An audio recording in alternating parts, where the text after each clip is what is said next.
முயலுக்கு பாடம் கற்பித்த ஆமை. வேகம் மட்டும் போதாது, பொறுமையும் நம்பிக்கையும் இருந்தால்தான் உண்மையான வெற்றி கிடைக்கும் என்பதை கூறும் பாடம் நிறைந்த கதை இது. வாங்க கதைக்குள்ளே போகலாம். ஒரு அழகான பசுமையான காடு. அதில் பெரிய பெரிய மரங்கள், குளங்கள், பறவைகளின் குரல் எல்லாம் இயற்கையின் ஓசையாக இருந்தது.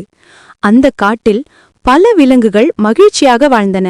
மான், யானை, குரங்கு, நரி, மயில், முயல், ஆமை என்று அனைவரும் நல்ல நண்பர்கள். அதில் முயல் மிகவும் பிரபலமானவன். அவன் சிறியதாக இருந்தாலும் வேகமாக ஓடும் திறமை யாருக்கும் இல்லை. காட்டு விலங்குகள் எல்லாம் சொல்வார்கள். அந்த பாராட்டு முயலின் மனதில் பெருமையாக மாறியது. அது எப்போதும் தன்னை மற்றவரை விட மேலென்று நினைத்தது. ஒருநாள் எல்லா விலங்குகளும் குளம் அருகே ஓய்வெடுத்துக் கொண்டிருந்தன. அப்போது மெதுவாக ஆமை வந்து நடந்தது. அது மெதுவாக நடந்தாலும் மனதில் அமைதியும் பொறுமையும் நிறைந்திருந்தது. ஆமையே, நீ இன்னும் மெதுவாகத்தான் நடக்கிறாயா? வேகமாக ஓடத் தெரியாதா என்று சிரித்தது. ஆமை அமைதியாக புன்னகைத்தது. முயலே, வேகம் முக்கியந்தான், ஆனால் பொறுமை இல்லாமல் வேகம் எதற்காக என்று கேட்டது. முயல் சிரித்து, பொறுமையா? அதுவும் வெற்றிக்குத் தேவையா என்று கேலியாக சொன்னது. மற்ற விலங்குகள் இருவரையும் சுற்றி நின்றன. நரி சொன்னது, நீங்கள் இருவரும் இப்படி வாதம் செய்யாமல் ஒரு போட்டி போட்டு பாருங்கள். முயல் உடனே சம்மதிப்பது. சரி, நாளை காலை சூரியன் உதிக்கும் நேரத்தில் ஓட்டப் போட்டி. யார் முதலில் குளம் அருகே இருக்கும் பெரிய ஆலமரத்தை அடைகிறார்களோ அவர்தான் வெற்றி என்றது. ஆமை அமைதியாக தலையசைத்தது. அது அறிந்திருந்தது, முயல் வேகமாக ஓடும், ஆனால் தானிடம் பொறுமை உள்ளது என்று. அடுத்த நாள் காலை காடு முழுவதும் ஆரவாரம். பறவைகள் மரங்களில் கூச்சலிட்டன. விலங்குகள் எல்லாம் வந்து சேர்ந்தன. யானை நடுவராக நின்றது. அது தன் பெரிய தும்பிக்கையால் சத்தம் போட்டது. போட்டி ஆரம்பம். முயல் பாய்ந்து சென்றது.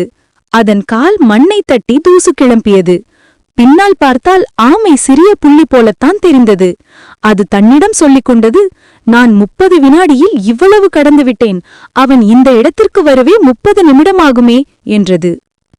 சில தூரம் சென்றதும் முயல் நினைத்தது, இது ரொம்ப எளிது.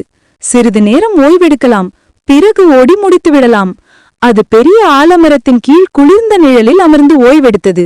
சற்று நேரத்தில் ஓடி வந்த களைப்பில் உறங்கிவிட்டது. ஆமை மெதுவாக ஆனால் திடமாக நடந்தது. அது ஒவ்வொரு அடியிலும் சொன்னது, பொறுமைதான் சக்தி, நிதானம்தான் வெற்றி. பறவைகள் மேலே பறந்தன. குரங்குகள் மரத்திலிருந்து கைகொட்டி, வா ஆமையே, உன்னால் முடியும் என்று ஊக்கமளித்தன. ஆமை சோர்வடையவில்லை. அது வெப்பத்திலும் தூசியிலும் தொடர்ந்து நடந்தது. சில நேரத்தில் அது மரத்தின் அருகே வந்தது. அதன் முகத்தில் வியர்வை இருந்தாலும் மனதில் மகிழ்ச்சி. முயல் ஆழ்ந்த தூக்கத்தில் இருந்தது. திடீரென்று பறவைகளின் குரல் கேட்டது. ஆமை வந்துவிட்டது, ஆமை இலக்கை அடைந்தது. இது அதிர்ச்சியுடன் எழுந்தது. என்ன, அது முடியுமா என்று கத்தி பாய்ந்தது. ஆனால் எல்லாம் முடிந்துவிட்டது. ஆமை இலக்கை அடைந்து யானையின் அருகே நின்றது. எல்லா விலங்குகளும் ஆரவாரம் செய்தன. முயல் மூச்சு திணறி வந்தது. அது ஆமையை பார்த்து தலை குனிந்தது. ஆமையே, நான் உன்னை கேலி செய்தேன், ஆனால் இன்று நான் தான் உன்னிடம் இருந்து பாடம் கற்றுக்கொண்டேன். ஆமை புன்னகைத்து, முயலே, வேகம் நம்மை இலக்கை நோக்கித் தள்ளும், ஆனால் பொறுமை நம்மை வெற்றியுடன் சேர்க்கும்.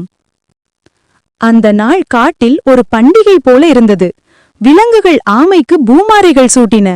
முயல் தனது தவறை ஒப்புக்கொண்டு ஆமையை தன் நண்பனாக அழைத்தது. பின்னர் இருவரும் சேர்ந்து குளத்தில் தண்ணீர் குடித்து மரநிழலில் அமர்ந்து பேசிக் கொண்டனர். அந்த நட்பு காட்டில் அனைவருக்கும் ஒரு உதாரணமானது. அந்த நாள் முதல் முயல் பெருமை கொள்ளவில்லை. அது மற்ற விலங்குகளுக்கு எப்போதும் சொல்லிக் கொடுத்தது, நம்பிக்கையும் பொறுமையும் இருந்தால் எந்த வேகத்திலும் நாம் வெற்றியை அடையலாம். கதையின் பாடம்: பொறுமையும் தொடர்ந்து முயற்சியும் இருந்தால் மெதுவாக நடந்தாலும் வெற்றி நிச்சயம். இந்த கதை பிடித்திருந்தால் லைக் பண்ணுங்க, கமெண்ட் பண்ணுங்க, மறக்காமல் சப்ஸ்கிரைப் செய்யுங்கள்.